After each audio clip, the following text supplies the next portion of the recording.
მოგესალმებით, დღეს 15 ივლისია, უყურებთ კურიერს 10 საათზე, ახლა ამბებს მარიკა გოცირიძე გაგაცნობთ. ამ დრომდე გრძელდება საგამოძიებო მოქმედებები თევდორე მღვდლის ქუჩაზე, სადაც გუშინ შენობის ფასადის ნაწილი ჩამოინგრა. პარალელურად მიმდინარეობს პერიმეტრის შემოღობვის სამუშაოები. ადგილზე მობილიზებულია პოლიცია. დაშავებულთა ძებნაშველის ოპერაცია კი გვიან ღამით დასრულდა. სადგურის მოედანზე მომხდარი უბედური შემთხვევის შედეგად გარდაცვლილია 2 და დაშავებულია 1 ადამიანი. ავარიული კორპუსიდან მოსახლეობას სასტუმროებში გუშინვე გადაიყვანეს. ადგილზე მობილიზებული იყო ყველა საჭირო დეპარტამენტი იმყოფებოდა შინაგან საქმეთა მინისტრი და თბილისის მერი. შეგახსენებთ, შემთხვევა გუშინ დღის მეორე ნახევარში მოხდა. ავარიული კორპუსიდან ჩამოვარდა პარაპეტი. მომხდარზე გამოძიება სისხლისამართლის კოდექსის 240 მუხლით არის დაწყებული. ინტენსიურად გრძელდება სამუშაოები. ეხლა დამატებით უკვე ნაპოვნი იქნა 1 გარდაცვლილი, ანუ ჯამში არის 2 ადამიანი გარდაცვლილი, 1 მამაკაცი, 1 ქალბატონი. დაშავებულსაც შეეხება 1 ქალბატონი არის გადაყვანილი სამედიცინო დაწესებულებაში. რამდენადაც ჩვენთვის ცნობილია, მის ჯანმრთელობას საფრთხე არ ემუქრება. სამწუხაროდ დადასტურდა მეორე გარდაცვალებაც, უზიარებთ გარდაცვალებულის ოჯახს. კიდევ ერთხელ მინდა მოუწოდო მოსახლეობას, რომ ეს მძიმე ფაქტი გავიაზროთ ყველამ კარგად და ის რასაც მერიას თავაზობს და მუნიციპალიტეტის თავაზობს მოსახლეობას მაქსიმალურად დავთანხმდეთ ამ ყველაფერს. როდესაც ავარიული არის შენობა ნაგებობა და როდესაც საქმე ეხება ადამიანის სიცოცხლეს, ყველა კიდევ უფრო მეტი პასუხისმგებლობით მიუდგეთ ამ ყველაფერს, მით უმეტეს იმ ფონზე, როდესაც დედაქალაქის მერია ყველას თავაზობთ, თითო ანუ ყოველგვარი დანახარჯის გარეშე ჩვენ უზრუნველყოფთ, გადავიყვანოთ სასტუმროებში ეს ხალხი, დროებით საცხოვრებლად დავაკმაყოფილოთ, მოხდეს ავარიული შენობა ნაგებობის დემონტაჟი, ახალი სახლების კორპუსების მშენებლობა და გარემონტებულ ფორმით გადავცეთ ეს მაცხოვრებლებს. ავარიულია აღნიშნული კორპუსი, რის შესახებაც გამგეობის მხრიდან არაერთხელ ჰქონდათ ინფორმაცია მოსახლეობას, ჰქონდა კომუნიკაცია და შეთავაზებული იყო ავარიული სახლების ჩანაცვლების პროგრამა, რომელსაც მერია ახორციელებს და სამწუხაროდ 100%-იანი თანხმობები არ იყო მოგროვებული. სადგურის მოედანზე კორპუსის ფასადის ჩამოგრევის შედეგად დაშავებული ქალის ჯანმრთელობის მდგომარეობა დამაკმაყოფილებელია, მას თხემის ზვლის მოტეხილობა აქვს. როგორც კლინიკაში განმარტავენ პაციენტს, ქირურგიული ჩარევა ამ ეტაპზე არ ესაჭიროება, მის სიცოცხლის საფრთხე არ ემუქრება. პაციენტს ჩაუტარდა კომპიუტერული ტომოგრაფია პოლიტრავმის რეჟიმში. კონსულტირებული იქნა ნეიროქირურგის მიერ. ამჟამად ოპერაციულ მკურნალობას არ საჭიროებს, თუმცა ფიქსირდება ქალასარქვის მოტეხილობა, კონკრეტულად თხემის ზვლის მოტეხილობა საგიტალური სინუსის მიმდებარედ. ამჟამად პაციენტის მდგომარეობა არის სავსებით დამაკმაყოფილებელი, ნევროლოგიური სტატუსი დამაკმაყოფილებელია, ჰემოდინამიკური და რესპირატორული პარამეტრები ნორმის ფარგლებშია. თბილისის მერიამ თევდორე მღვდლის ქუჩაზე ჩამოგრეული კორპუსის მობინადრეების სასტუმროებში განათავსა. მათ მიეცათ საშუალება უსაფრთხოების ზომების დაცვით შენობიდან გაეტანათ პირადი ნივთების, შემდეგ კი სპეციალურად მათთვის გამოყოფილი ტრანსპორტით მოხდა მათი სასტუმროებში გადაყვანა. თევდორე მღვდლის ქუჩაზე მდებარე შენობას მესამე კატეგორიის ავარიულობის ხარისხი ჰქონდა მინიჭებული. რამდენად სწორად იყო მართული 20 ივნის რუსთაველის გამზირზე საპროტესტო აქციის დაშლის ოპერაცია, რომლის დროსაც შინაგან საქმეთა მინისტრი გიორგი გახარია იყო.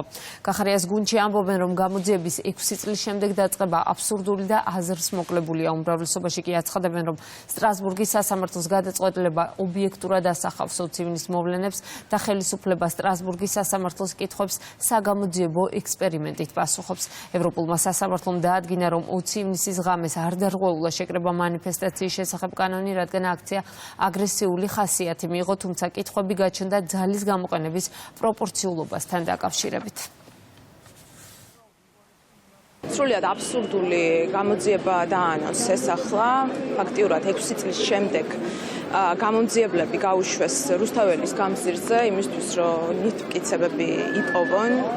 ვითომდა, თუმცა 20 ივნისთან დაკავშირებით გამოძიება მიმდინარეობდა და გიორგი გახარია იყო ერთადერთი პრემიერ-მინისტრი, რომელმაც გასცა პასუხი მაშინ.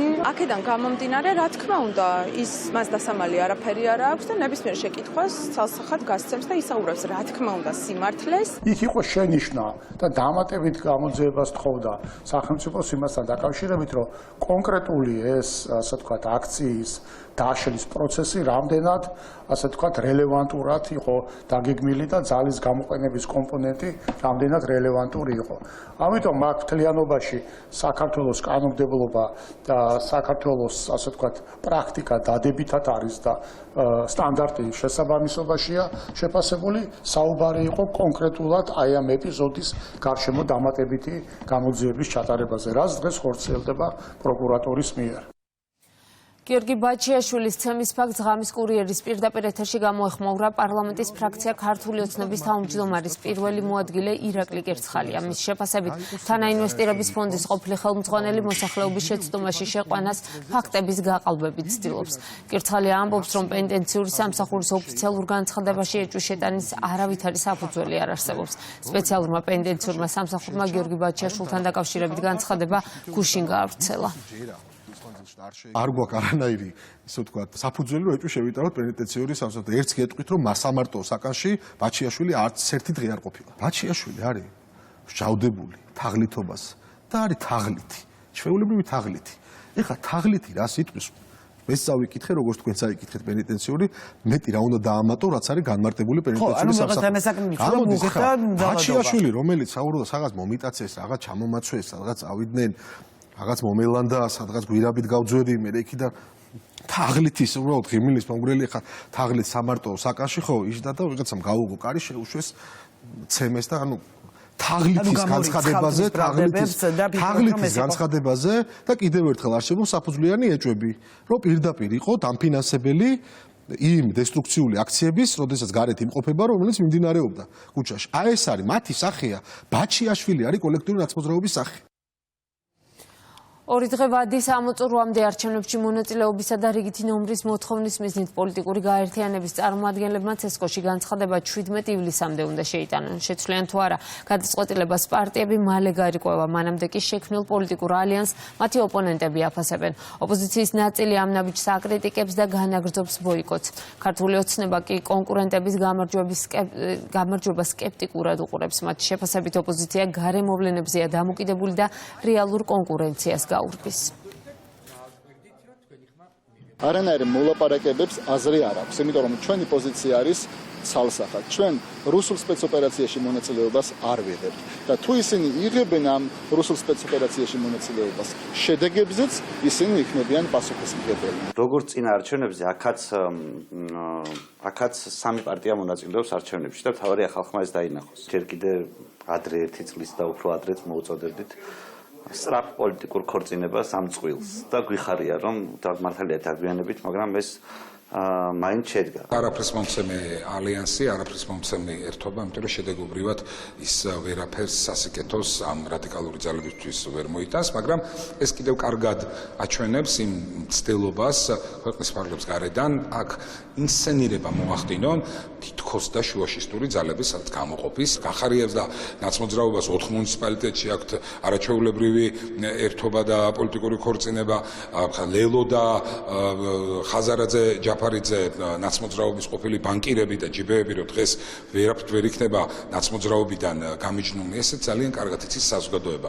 თუმცა არის ამის მცდელობა, რომ ამ საზოგადოებისთვის ტყუილით მოხდეს რაღაც გარკვეული პოლიტიკური ბენეფიტების და უპირატესობის მომჭება, რომელსაც აბსოლუტურად უშედეგო საბოლოო ფინიში ექნება. 64 მუნიციპალიტეტში ექნებათ ძალიან მძიმე დამარცხება რადიკალებს. ამერიკის შეერთებული შტატების ეროვნული დაზვერვის დირექტორმა Deep State-ის შესახებ ისაუბრა. პირადად შემიძლია დავადასტურო, რომ დაზვერვის ეროვნული სააგენტოს დირექტორად მუშაობისას Deep State თითოეულ ნაბიჯზე გვებრძვის. ის თითოეული ფედერალური სააგენტოს შიგნით არსებობს. ეს განცხადება ტულსი გაბარდმა ერთ-ერთ კონფერენციაზე სიტყვით გამოსვლისას გააკეთა. რუსეთის თავდასხმებისგან მოსახლეობის დაცვა და უკრაინის პოზიციების გაძლიერება განიხილეს სატელეფონო საუბრის დროს ვოლოდიმირ ზელენსკიმ და დონალდ ტრამპმა. ამერიკის პრეზიდენტმა უკრაინელ კოლეგას რუსეთისთვის წაყენებული პირობის შესახებ საკუთარი პოზიცია გააცნო, რომლის მიხედვითაც რუსეთმა უკრაინასთან 50 დღის განმავლობაში სამშვიდობო შეთანხმება უნდა გააფორმოს. წინააღმდეგ შემთხვევაში ტრამპი რუსეთის სავაჭრო პარტნიორების წინააღმდეგ 100%-იანი მეორადი ტარიფების დაწესებას განიხილავს. ნატოს გენერალური მდივანი აცხადებს, რომ რუსეთმა სტამბოლის მოლაპარაკებებზე არასერიოზული დელეგაცია გაუშვა. რუსეთის საგარეო საქმეთა სამინისტროში კი რუწეს საპასუხოდ აცხადებენ, რომ ისტორიის ცოდნის პრობლემის დარეგულირება შეუძლებელია.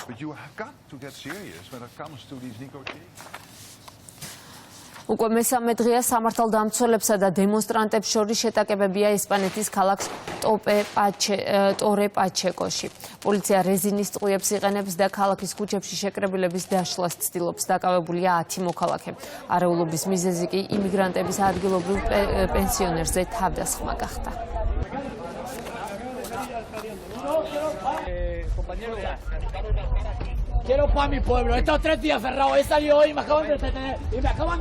ასეთი იყო ახალი ამბები ამ დროისთვის. სხვა სიახლეებს შეგიძლიათ გაეცნოთ ჩვენს ვებგვერდზე. მე ამით გემშვიდობებით. კურიერი 12-ზე უკვე თამარ ურუშაძესთან ერთად დაბრუნდება.